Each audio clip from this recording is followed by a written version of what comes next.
The Testament of Job. The book of the words of Job, the one called Jobab. Now on the day when, having fallen ill, he began to settle his affairs, he called his 7 sons and his 3 daughters, whose names are Tersi, Choros, Hayan, Nike, Phoros, Phiphe, Phoran, Hemera, Cassia, and Amathias' horn. And when he had called his children, he said, Gather round, my children, gather round me, so that I may show you the things which the Lord did with me, and all the things which have happened to me. I am your father Job, fully engaged in endurance, but you are chosen an honored race from the seed of Jacob, the father of your mother. For I am from the sons of Esau, the brother of Jacob, of whom is your mother Dinah, from whom I begot you. My former wife died with the other 10 children in a bitter death. So hear me, my children, and I will show you the things which have befallen me. Now I used to be Jobab before the Lord named me Job. When I was called Jobab, I lived quite near a venerated idol's temple. As I constantly saw whole burnt offerings being offered up there, I began reasoning within myself, saying, Is this really the God who made heaven and earth, the sea too, and our very selves? How shall I know? One night as I was in bed, a loud voice came to me in a very bright light, saying, Jobab, Jobab. And I said, Yes, here I am. And he said, Arise, and I will show you who this is whom you wish to know. This one whose whole burnt offerings they bring, and whose drink offerings they pour, is not God. Rather, his is the power of the devil, by whom human nature is deceived.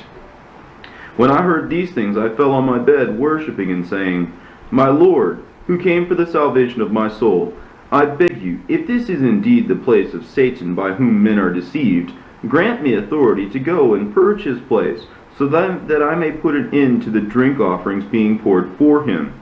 Who is there to forbid me, since I rule this region? The light answered me and said, You shall be able to purge this place, but I am going to show you all the things which the Lord charged me to tell you. And I said, Whatever he has charged me, his servant, I will hear and do. Again he said, Thus says the Lord, if you attempt to purge the place of Satan, he will rise up against you with wrath for battle, but he will be unable to bring death upon you. He will bring on you many plagues. He will take away for himself your goods. He will carry off your children. But if you are patient, I will make your name renowned in all generations of the earth, till the consummation of the age, and I will return you again to your goods.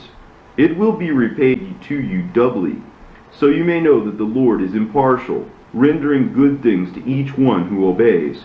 And you shall be raised up in the resurrection, for you will be like a sparring athlete, both enduring pains and winning the crown.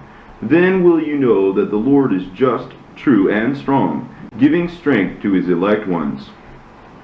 And I, my little children, replied to him, Till death I will endure. I will not step back at all. After I had been sealed by the angel when he left me, my little children, then having arisen the next night, I took 50 youths with me, struck off for the temple of the idol, and leveled it to the ground. And so I withdrew into my house, having ordered the doors to be secured. Listen, little children, and marvel. For as soon as I entered into my house and secured my doors, I charged my doormen thus, If anyone should seek me today, give no report, but say, He has no time, for he is inside concerned with an urgent matter.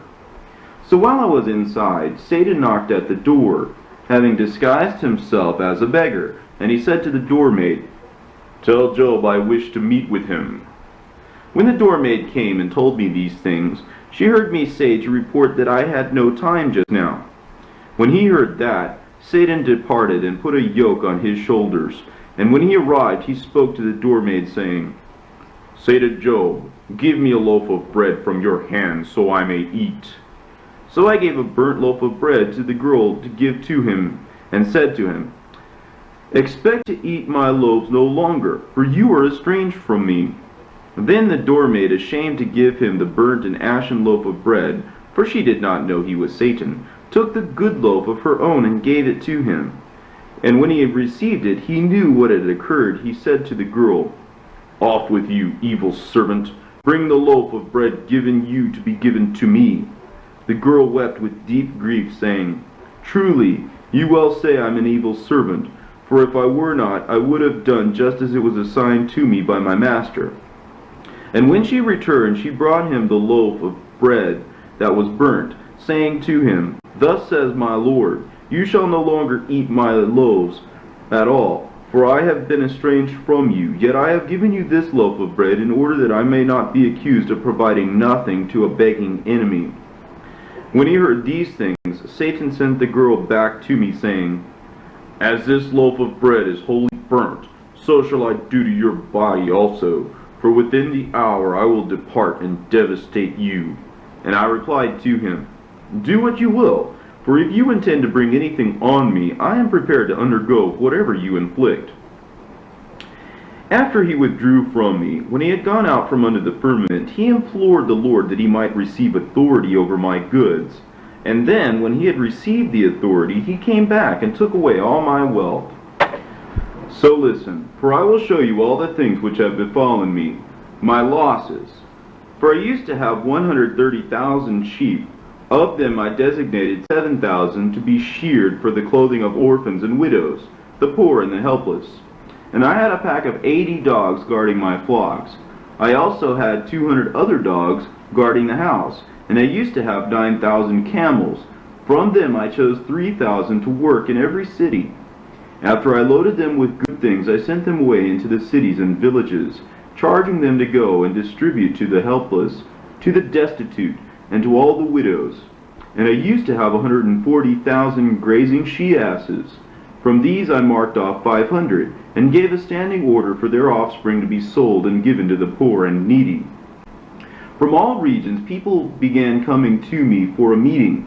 The 4 doors of my house stood open, and I gave a standing order to my house servants that these doors should stand open.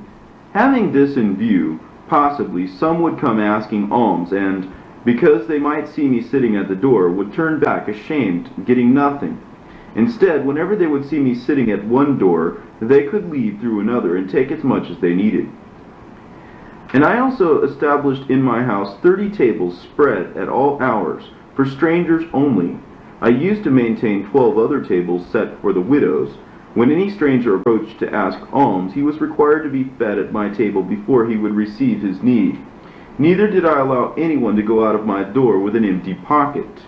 I used to have 3,500 yoke of oxen, and I chose from them 500 yoke and designated them for plowing, and which they could do in any field of those who would use them. And I marked off their produce for the poor, for their table. I also used to have 50 bakeries from which I arranged for the ministry of the table for the poor. There were also certain strangers who saw my eagerness, and they too desired to assist in this service. And there were still others, at the time, without resources and unstable to invest a thing, who came and entreated me, saying, "We beg you, may we also engage in his service. We own nothing, however. Show mercy on us and lend us money, so we may leave for distant cities on business and be able to do the poor a service, and afterward we shall repay you what is yours." When I heard these things, I would rejoice that they would take anything at all from me for the care of the poor, and receiving their note eagerly, I would give them as much as they wished, and taking no security from them except a written note, so they would go out at my expense. Sometimes they would succeed in business and give to the poor, but at other times they would be robbed, and they would come and entreat me, saying, "We beg you, be patient with us. Let us find how we might be able to repay you." Without delay I would bring before them the note and read it, granting cancellation as the crowning feature, and saying, "Since I trusted you for the benefit of the poor, I will take nothing back from you, nor would I take anything from my debtor." On occasion a man, cheerful at heart, would come to me, saying, "I am not wealthy enough to help the destitute, yet I wish to serve the poor today at your table." When it was agreed, he would serve and eat. At evening, as he was about to leave for home, he would be compelled to take wages from me, as I would say, "I know you are a working man counting on and looking for your wages. You must accept." Nor did I allow the wage earner's pay to remain at home with me in my house.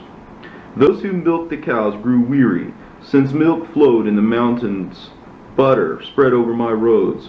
From its abundance my herds bedded down in the rocks and mountains because of the birds.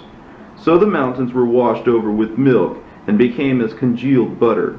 And my servants, who prepared the meals for the widows and the poor, grew tired and would curse me in contempt, saying, Who will give us some of his meat cuts to be satisfied? Nevertheless I was quite kind. And I used to have 6 psalms and a 10-stringed lyre. I would rouse myself daily after the feeding of the widows, take the lyre and play for them. And they would chant hymns, and with the psaltery I would remind them of God, so that they might glorify the Lord. If my maidservants ever began murmuring, I would take up the psaltery and strum as payment in return, and thus I would make them stop murmuring in contempt.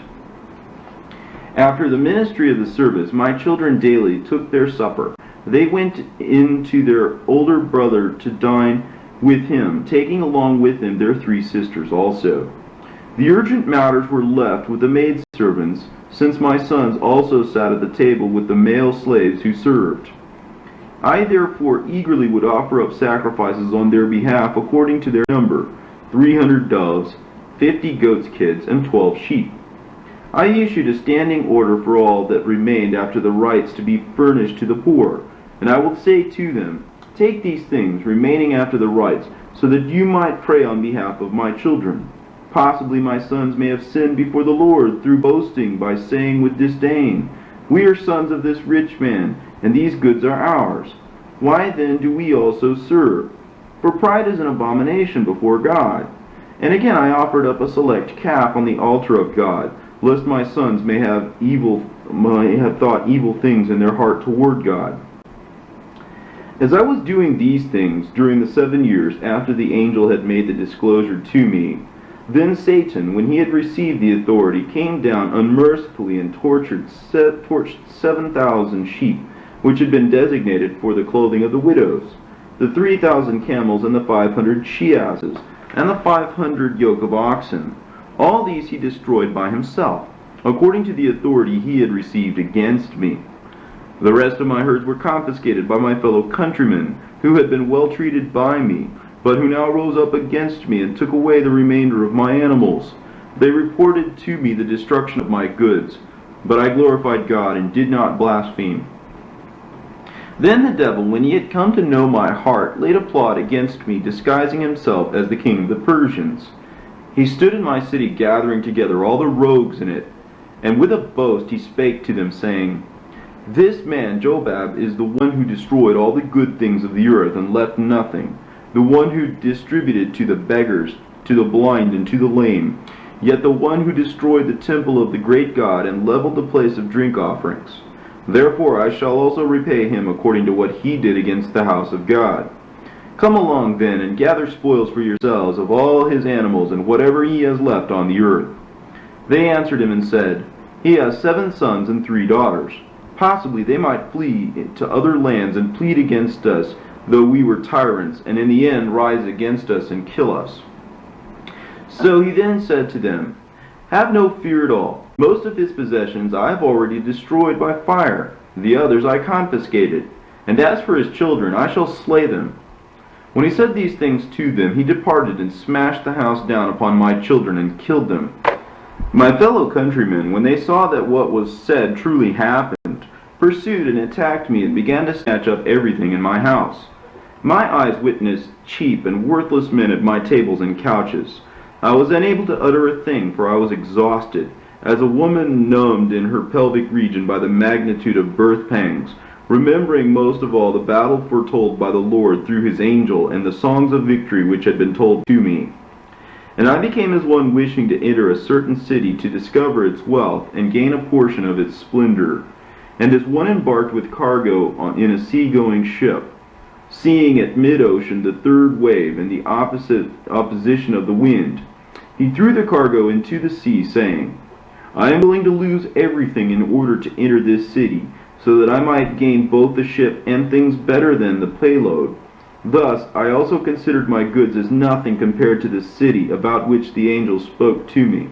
When the final messenger came and showed me the loss of my children, I was deeply disturbed, And I tore my garments, saying to the one who brought the report, "How were you spared?" And then when I understood what had happened, I cried aloud, saying, "The Lord gave, the Lord took away. As it seemed good to the Lord, so it has happened. Blessed be the name of the Lord." So when all my goods were gone, Satan concluded that he was unable to provoke me to contempt. When he left me, he asked for my body from the Lord, so that he might inflict the plague upon me. Then the Lord gave me over into his hands to be used as he wished with respect to the body, but he did not give him authority over my soul. Then he came to me while I was sitting on my throne, mourning the loss of my children, and he became like a great whirlwind and overturned my throne. For 3 hours I was beneath my throne, unable to escape, and he struck me with a severe plague from head to toe. In great trouble and distress, I left the city, and I sat on a dung heap, worm-ridden in body. Discharges from my body wet the ground with moisture. Many worms were in my body, and if a worm ever sprang off, I would take it up and return it to its original place, saying, "Stay in the same place where you were put until you are directed otherwise by your commander." I spent 48 years on the dung heap outside the city under the plague, so that I saw with my own eyes my children, my wife, carrying water into the house of a certain nobleman as a maidservant, so she might get bread and bring it to me. I was stunned, and I said, "The gall of these city fathers! How can they treat my wife like a female slave?" After this I regained my senses. After 11 years they kept even bread itself from me, barely allowing her to have her own food. And as she did get it, she would divide it between herself and me, saying with pain, "Woe is me! Soon he will not even get enough bread." She would not hesitate to go into the market to beg bread from the bread seller so she might bring it to me so I could eat. When Satan knew this, he disguised himself as a bread seller. It happened by chance that my wife went to him and begged bread, thinking he was a man. And Satan said to her, "Pay the price and take what you like." But she answered him and said, "Where would I get money? Are you unaware of the evils that have befallen us? If you have any pity on me, show mercy. But if not, you shall see." And he answered her, saying, "Unless you deserved the evils, you would not have received them in return. Now then, if you have no money at hand, offer the hair of your head, and take these 3 loaves of bread. Perhaps you will be able to live for 3 more days." Then she said to herself, "What good is the hair of my head compared to my hungry husband?" And so, showing disdain for her hair, she said to him, "Go ahead, take it." Then he took scissors, sheared off the hair of her head, and gave her 3 loaves, while all were looking on. When she got the loaves, she came and brought them to me. Satan followed her along the road, walking stealthily and leading her heart astray. At once my wife drew near. Crying out with tears, she said to me, "Job, Job, how long will you sit on the dung heap outside the city thinking, only a little longer, and awaiting the hope of your salvation? As for me, I am a vagabond and a maidservant going round from place to place. Your memorial has been wiped away from the earth, my sons and the daughters of my womb, for whom I toiled with hardships in vain. And here you sit in worm-infested rottenness, passing the night in the open air. And I, for my part, am a wretch, immersed in labor by day and in pain by night, just so I might provide a loaf of bread and bring it to you. Any more I barely receive my own food, and I divide that between you and me, wondering in my heart that it is not bad enough for you to be ill, but neither do you get your fill of bread. So I ventured unashamedly to go to the market, even if I was pierced in my heart to do so. And the bread seller said, 'Give money, and you shall receive.' But I also showed him our straits, and then heard from him, 'If you have no money, woman, pay with the hair of your head, and take 3 loaves. Perhaps you will live for 3 more days.' Being remiss, I said to him, 'Go ahead, cut my hair.' So he arose and cut my hair disgracefully in the market, while the crowd stood by and marveled. Who is not amazed that this is Citis, the wife of Job, who used to have 14 draperies sheltering her chamber and a door within doors, so that one was considered quite worthy merely to gain admission to her presence. Now she exchanges her hair for loaves. When camels loaded with good things used to go off into the regions of the poor. Now she gives her hair in return for loaves. Look at her who used to keep 7 tables reserved at her house, at which the poor and alien used to eat. Now she sells outright her hair for loaves. See one who used to have a foot basin of gold and silver, and now she goes along by foot. Even her hair she gives in exchange for loaves. Observe this, is she who used to have clothing woven from linen and gold, but now she wears rags and gives her hair in exchange for loaves. See her who used her own to own couches of gold and silver, but now she sells her hair for loaves. Job, although many things have been said in general, I speak to you in brief. In the weakness of my heart my bones are crushed. Rise, take the loaves, be satisfied, and then speak some word against the Lord, and die. Then I too shall be freed from weariness that issues from the pain of your body. So I answered her, Look, I have lived 17 years in these plagues, submitting to the worms in my body, and my soul has never been depressed by my pains so much as by your statement, Speak some words against the Lord, and die. I do indeed suffer these things, and you suffer them too, the loss of both our children and our goods. Do you suggest that we should say something against the Lord and thus be alienated from the truly great wealth? Why have you not remembered those many good things we used to have? If we have received good things from the hand of the Lord, should we not turn in turn to endure evil things? Rather, let us be patient till the Lord in pity shows us mercy. Do you not see the devil standing behind you and unsettling your reason, so that he might deceive me too? For he seeks to make an exhibit of you as one of the senseless women who misguide their husband's sincerity. Again, turning to Satan, who was behind my wife, I said, Come up front. Stop hiding yourself. Does a lion show his strength in a cage? Does a fledgling take flight when it is in a basket? Come out and fight. Then he came out from behind my wife, and as he stood he wept, saying, Look, Job, I am weary and I withdraw from you. Even though you are flesh and I a spirit, you suffer a plague, but I am in deep distress. I became like an athlete wrestling another, and one pinned the other. The upper one silenced the lower one by filling his mouth with sand and bruising his limbs. But because he showed endurance and did not grow weary, at the end of the upper one cried out in defeat. So you also, Job, were the one below and in a plague, but you conquered my wrestling tactics which I brought on you. Then Satan, ashamed, left me for 3 years. Now then, my children, you also must be patient in everything that happens to you, for patience is better than anything. After I had spent 20 years under the plague, the kings also heard about what had happened to me. They arose and came to me, each from his own country, so that they might encourage me by a visit. But as they approached from a distance, they did not recognize me, and they cried out and wept, tearing their garments and throwing dust. They sat beside me for 7 days and nights, and not one of them spoke to me. But it was not due to their patience that they were silent, but because they knew me before these evils when I had lived in lavish wealth. For when I used to bring out for them the precious stones, they would marvel, clapping their hands, and say, If the goods of our 3 kingdoms were gathered into one at the same place, they would be no equal to the glorious stones of your kingdom. For I was more noble than those from the east.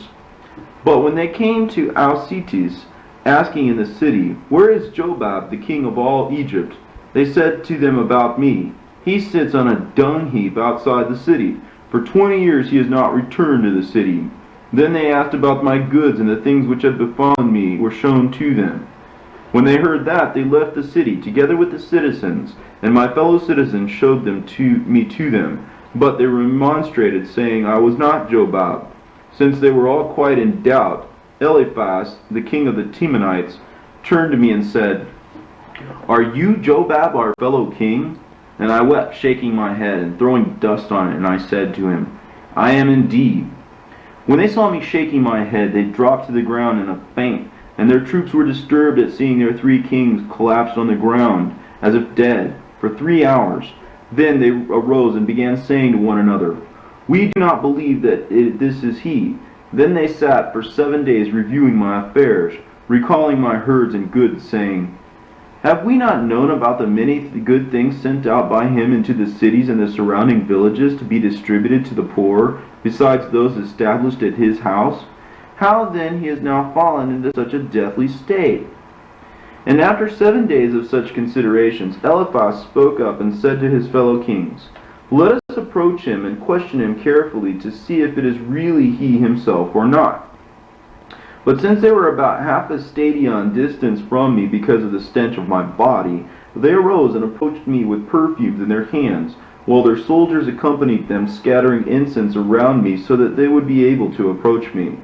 And they spent 3 days furnishing the incense. And when they had come near me, Eliphaz spoke up and said to me, Are you Jobab, our fellow king? Are you the one who once had vast splendor? Are you the one who was like the sun by day in all the land? Are you the one who was like the moon and the stars that shone at midnight? And I said to him, I am indeed. And so after he had wept with a loud wailing, he called out a royal lament, while the other kings and their troops sang in response. Hear then the lament of Eliphaz as he celebrates for all the wealth of Job. Are you the one who appointed 7,000 sheep for the clothing of the poor? Where then is the splendor of your throne? Are you the one who appointed 3,000 camels for the transport of goods to the needy? Where then is the splendor of your throne? Are you the one who appointed 1,000 cattle for the needy to use when plowing? Where then is the splendor of your throne? Are you the one who had golden couches but now sits on a dung heap? Now where is the splendor of your throne? Are you the one who had a throne of precious stones but now sits in ashes? Now where is the splendor of your throne? Who opposed you when you were in the midst of your children? For you were blooming as a sprout of a fragrant fruit tree. Now where is the splendor of your throne? Are you the one who established the 60 tables set for the poor? Now where is the splendor of your throne? Are you the one who had the censers of the fragrant assembly? Now you live amid a foul stench? Are you the one who had golden lamps on silver stands, but now you await the light of the moon? Where then is the splendor of your throne? Are you the one who had the ointment of frankincense, but now you are in straits? Where then is the splendor of your throne? Are you the one who jeered at the unjust and the sinners, but now you too have become a joke? Now where is the splendor of your throne? Are you Job, the one who had vast splendor? Now where is the splendor of your throne? After Eliphaz finished wailing, while his fellow kings responded to him all in a great commotion, when the uproar died down, I said to them, Quiet, now I will show you my throne with the splendor of its majesty, which is among the holy ones. My throne is in the upper world, and its splendor and majesty come from the right hand of the Father. The whole world shall pass away, and its splendor shall fade, and those who heed it shall share in its overthrow. But my throne is in the Holy Land, and its splendor is in the world of the Changeless One. Rivers will dry up, and the arrogance of their waves goes down into the depths of the abyss. But the rivers of my land, where my throne is, do not dry up, nor will they disappear, but they will exist forever. These things will pass away, and rulers come and go, but their splendor and boast shall be as in a mirror. But my kingdom is forever and ever, and its splendor and majesty are in the chariots of the Father. As I was saying these things to them, so they would be quiet, Eliphaz became enraged and said to the other friend, What good has it done that we have come here with our armies to comfort him? Look, now he accuses us. Let us then go back to our own countries. Here he sits in the misery of worms and foul odors, and yet he is piqued at us. Kingdoms pass away, and so do their sovereigns. But as for my kingdom, he says, it shall last forever. So Eliphaz, arising with great consternation, turned away from the deep sadness and said, I am leaving. We came to cheer him, and yet he demeans us in the presence of our troops.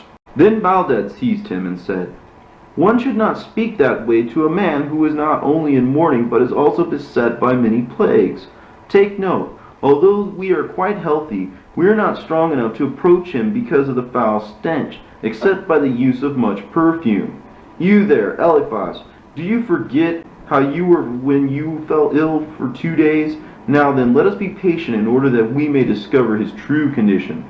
Perhaps he is emotionally disturbed. Perhaps he recalls his former prosperity and has become mentally deranged. For who would not be driven senseless and imbalanced when he is sick? But allow me to approach him, and I will determine his condition." Then Baldad, when he had arisen, approached me and said, "Are you Job?" And I said to him, "Yes." And he said, "Is your heart untroubled?" And I said to him, "My heart is not fixed on earthly concerns, since the earth and those who dwell in it are unstable. But my heart is fixed on heavenly concerns, for there is no upset in heaven." And Baldad replied and said, "We know the earth is unstable, since of course it changes from time to time. Sometimes it steers an even course and is at peace. There are also times of war. But as for heaven, we hear that it stays calm. But if you are truly sound of mind, I will ask you about something. And if you answer me sensibly regarding the first query, I will ask you about a second matter. And if you answer me calmly, it will be clear that you are not emotionally disturbed." So he said, "In whom do you hope?" And I said, "In the God who lives." And again he said to me, "Who destroyed your goods or inflicted you with these plagues?" And I said, "God." And again he replied and said, "Do you hope upon God? Then how do you reckon him to be unfair by inflicting you with all these plagues or destroying your goods? If he were to give and then take away, it would actually be better for him not to have given anything.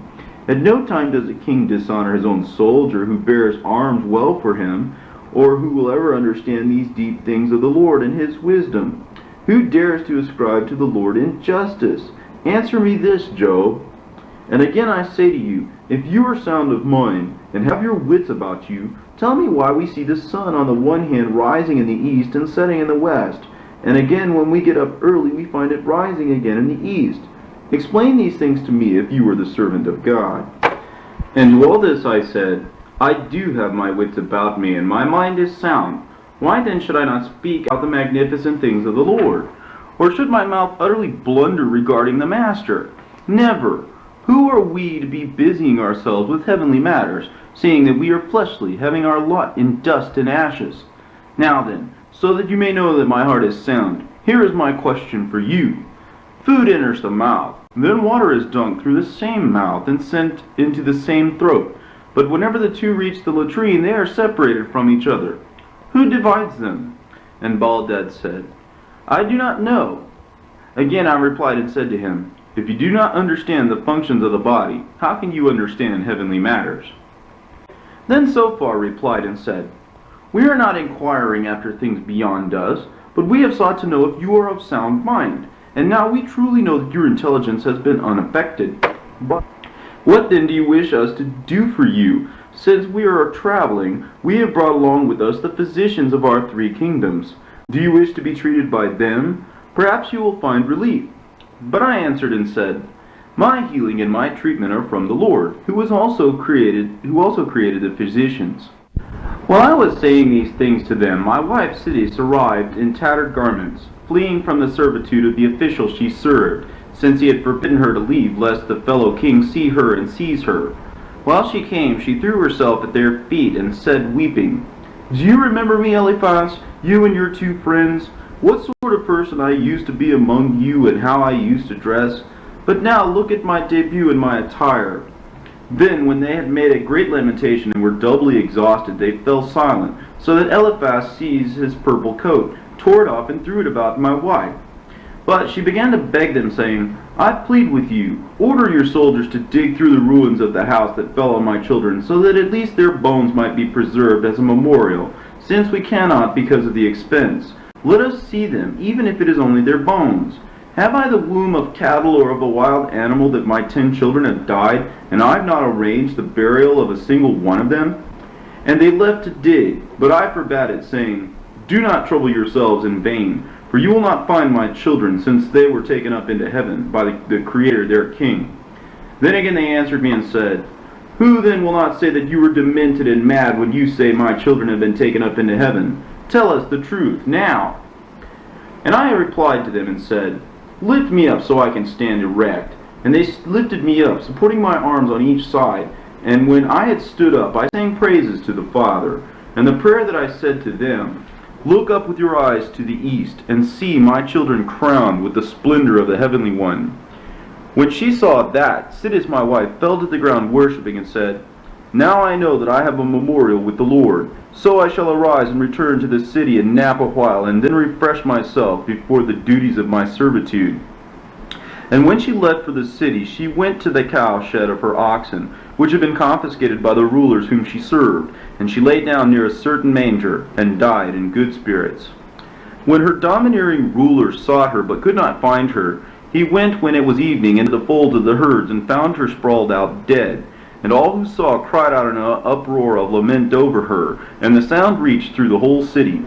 When they rushed in to discover what had happened, they found her dead, and the living animals standing about weeping over her.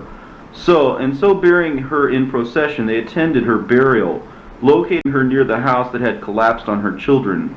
And the poor of the city made a great lamentation, saying, "Look, this is Cities, the woman of pride and splendor. She was not even considered worthy of a decent burial." So then you will find in the miscellanies the lament made for her. Eliphaz and the rest sat beside me after these things, arguing and talking big against me, saying for 27 days that I had suffered this justly due to my many sins, and that there was no hope left for me. But I vigorously remonstrated. Filled with anger, they arose to leave in rage. Then Elihu implored them, saying, "Stay here till I clarify the issue for him.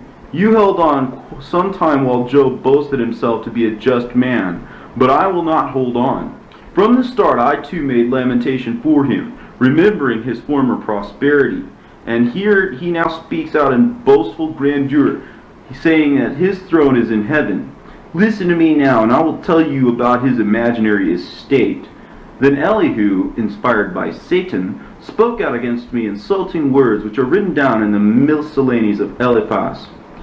After Elihu ended his arrogant speech, the Lord, having appeared plainly to me through a hurricane and clouds, spoke, and censured Elihu, showing that the one who spoke in him was not a human but a beast.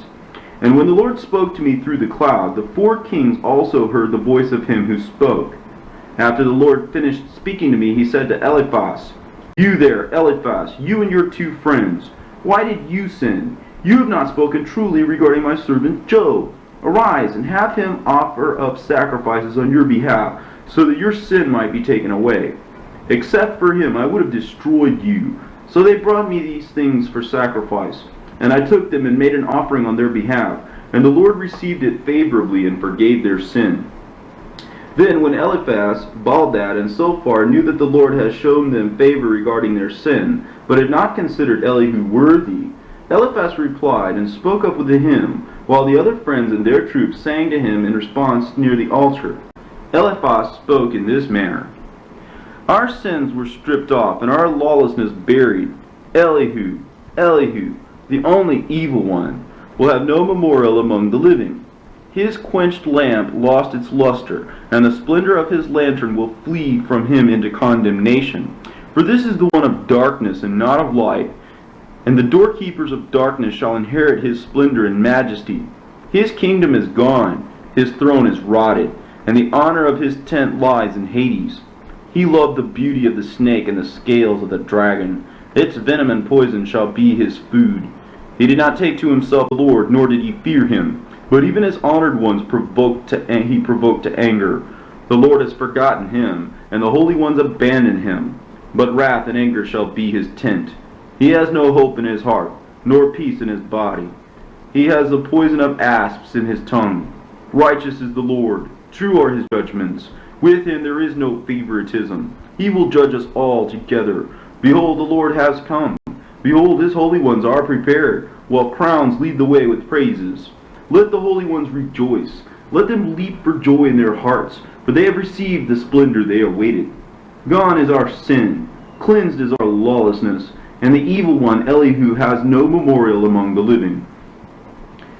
After Eliphaz ended the hymn, while all were singing in response to him and encircling the altar, we arose and entered the city, where we now make our home. And we held great festivities in the delight of the Lord. Once again I sought to do good works for the poor, and all my friends and those who had known me as a benefactor came to me, and they queried me, saying, "What do you ask of us now?" And remembering the poor again, to do them good, I asked them, saying, Let each one give me a lamb for the clothing of the poor who are naked.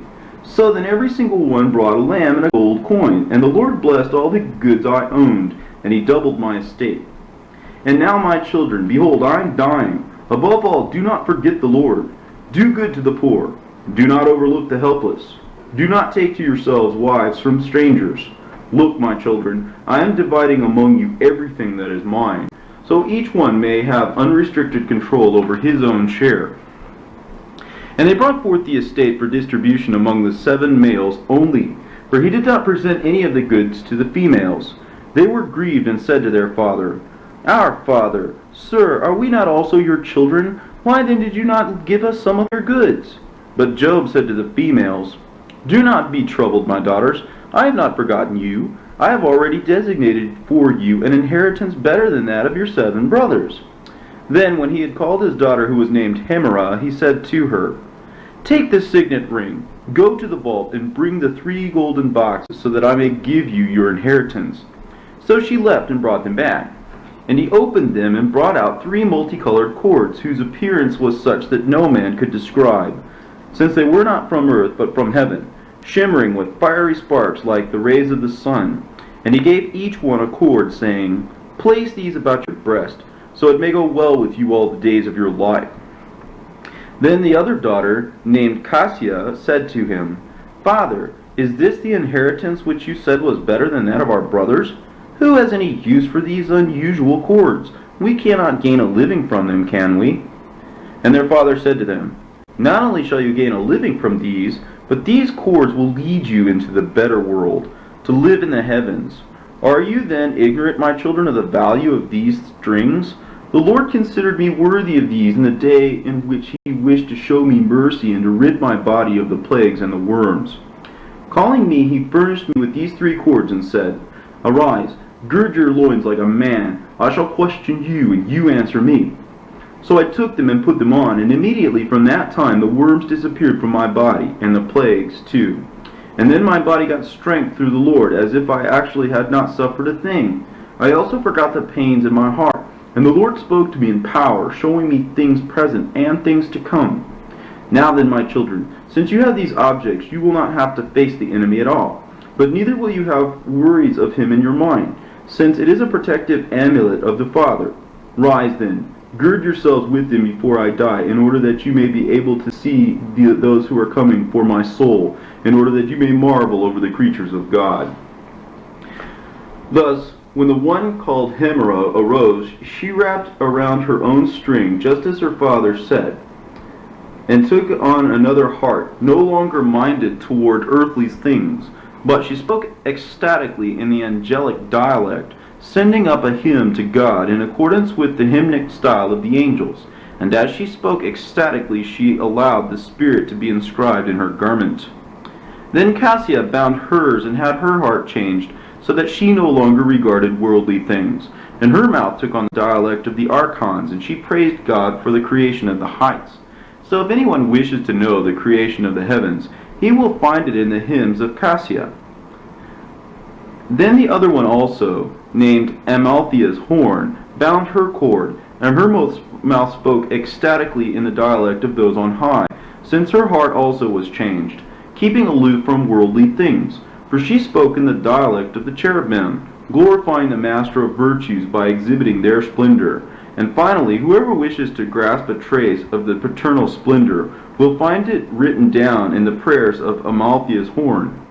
After the 3 had stopped singing hymns, while the Lord was present, as was I, Nereus, the brother of Job, and while the holy angel was also present, I sat near Job on the couch, and I heard the magnificent things, while each one made explanation to the other.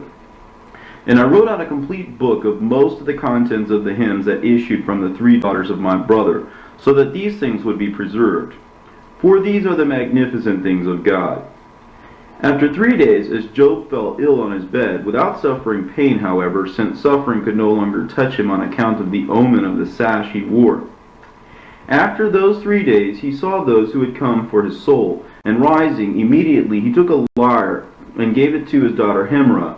To Cassia he gave a censer, and to Amalthea's horn he gave a kettle drum, so that they might bless those who had come for his soul. And when they took them, they saw the gleaming chariots which had come for his soul, and they blessed and glorified God, each one in her own distinctive dialect.